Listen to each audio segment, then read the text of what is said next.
Group work in the language classroom. Following our Think, Pair, Share video, which we hope you enjoyed, now we'd like to talk about group work. There are many reasons to use group work in the language classroom. The most obvious is that it encourages communication skills. Everyone in the class gets a chance to speak, so you're increasing student talking time. This is, after all, how students are going to learn and acquire the language, through practice. Remember, practice makes perfect. We also have to remember that speaking in the class can be quite intimidating for students.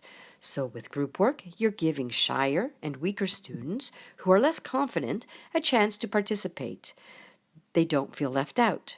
Students should feel more motivated and take ownership of their own learning. Group work encourages cooperation, teamwork, and critical thinking, all essential skills for the future. Students help each other out, so there is collaborative learning going on. Group work allows for differences in learning styles and helps students to gain confidence. What are the advantages for the teacher? Well, it allows you to work with an individual group or student if need be.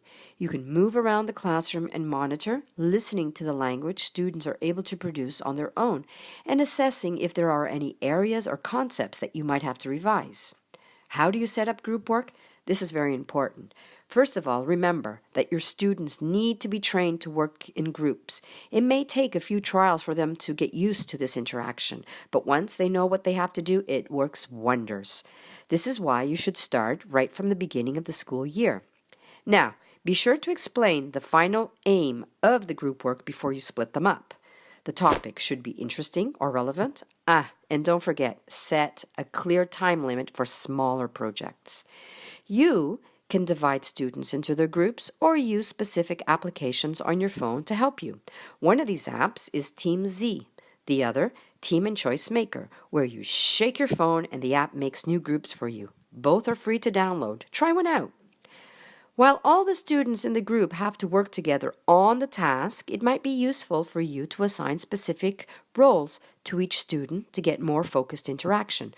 What do I mean by that? Well, one of the students could be the manager, who will be in charge of the material and makes sure everyone is on task and making progress.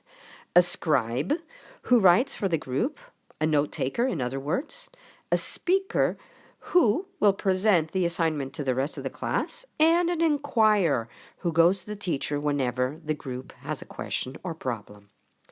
Be sure to give this a go, and remember, coming together is a beginning, staying together is progress, and working together is success.